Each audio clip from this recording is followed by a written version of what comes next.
Thank you, Simon. Well, does this work even, or shall I shout? Okay. Thank you, Simone. So now moving on to destination 2, which is culture, cultural heritage, and creative industries. And here the proposal, so I will present you 7 topics. Will you flip the slides for me? Yeah, great. Yeah, fantastic. So,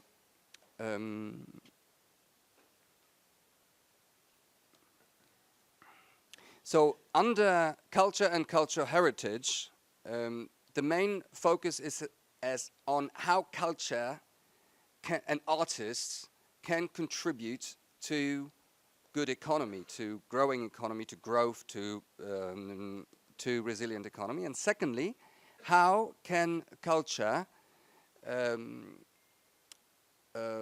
contribute to resolving various societal challenges that we experience.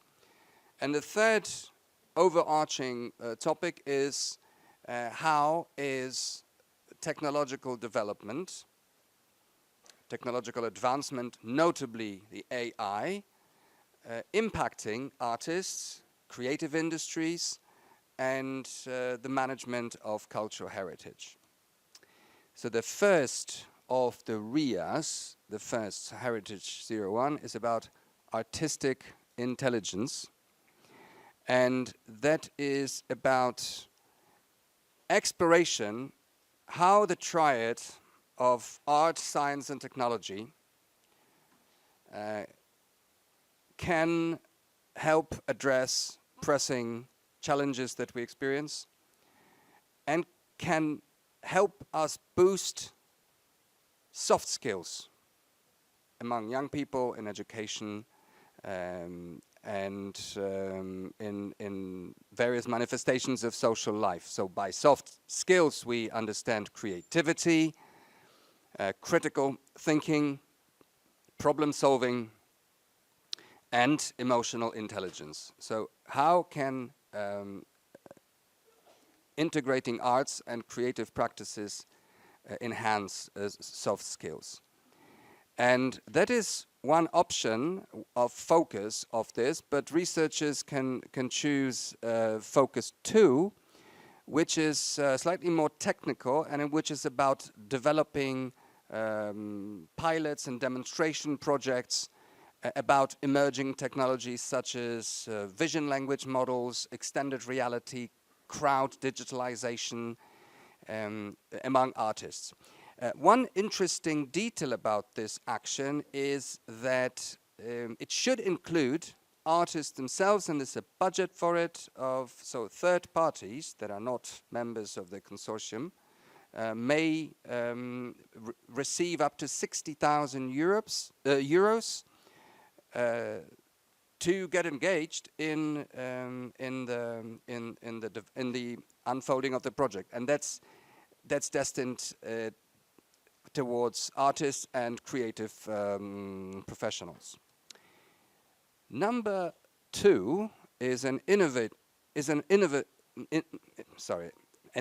action, so an IA, not a RIA, and it's entitled Boosting Creative Startups for Disruptive Innovation. So disruptive innovation is at the heart of this topic. The main outcomes that it should contribute to is it should increase our knowledge about which specific factors can favor creative startups, specifically those with a high load, high potential for developing disruptive technologies.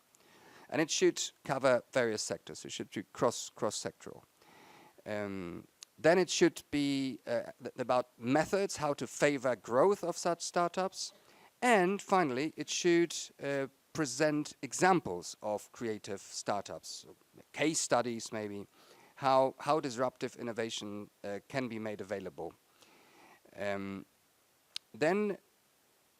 the next topic which is number 3, has the artificial intelligence at its heart. And it's about cultural and creative sectors and industries, and how AI can be integrated in the workings of cultural and creative sectors and industries. 4 outcomes are expected. So guidelines about tools, about full AI integration. Secondly, various scenarios for specific AI solutions for culture industries. The third focus is extremely important. It's the ethical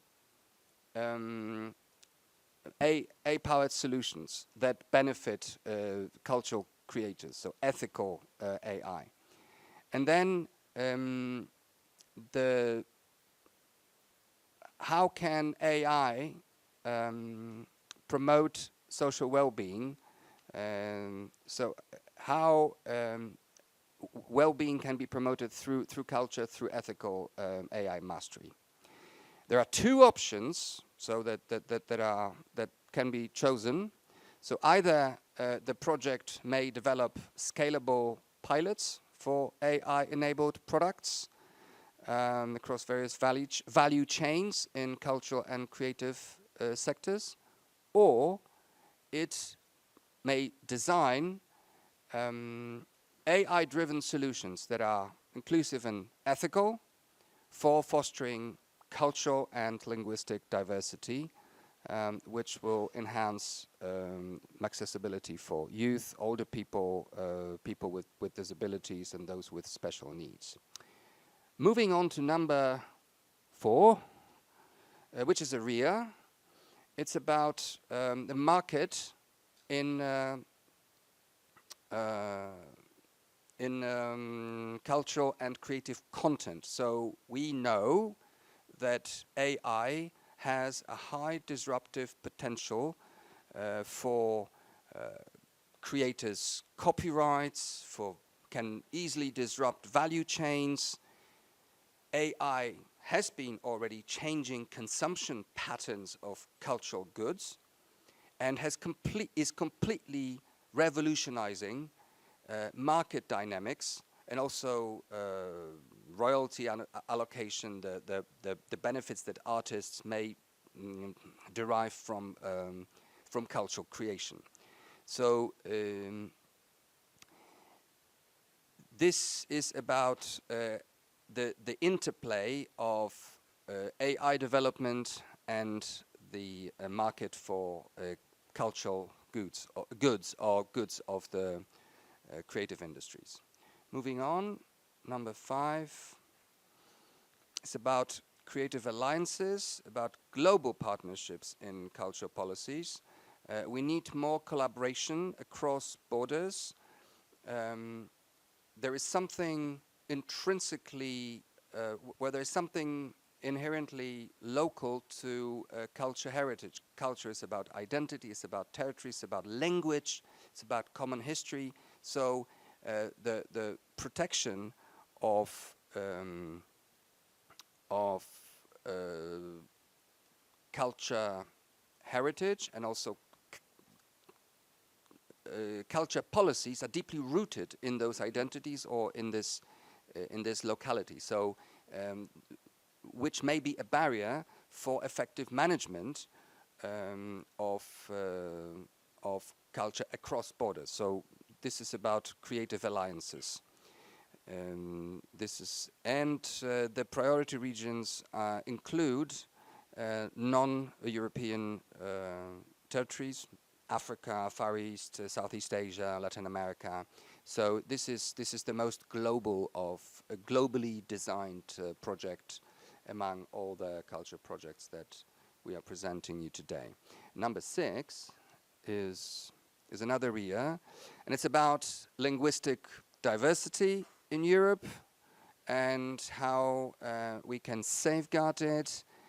There are profound and very rapid changes in the use of languages, how in the language acquisition, in our interactions have changed dramatically under the recent technological development, and various minority languages or traditional languages, local languages, are facing, marginalization. So this is about preserving Europe's linguistic diversity and linguistic heritage. And the last topic that I want to present to you is number 7. It's a CSA, and it's about the illicit trafficking of cultural goods. So there's something uniquely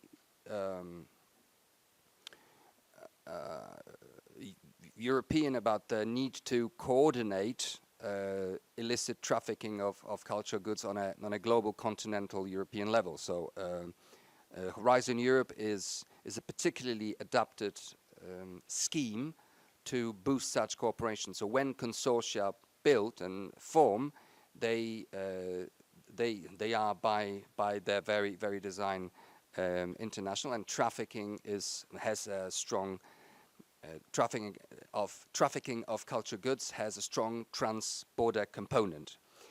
So it's about European law enforcement, about capacity building, about solutions to various threats to illicit trafficking of cultural goods. I will stop here, and I will just remind you that the deadline to apply is the 23rd of September, like in other actions. And I will give it over to Simone, who's going to start with a few topics of Destination 3.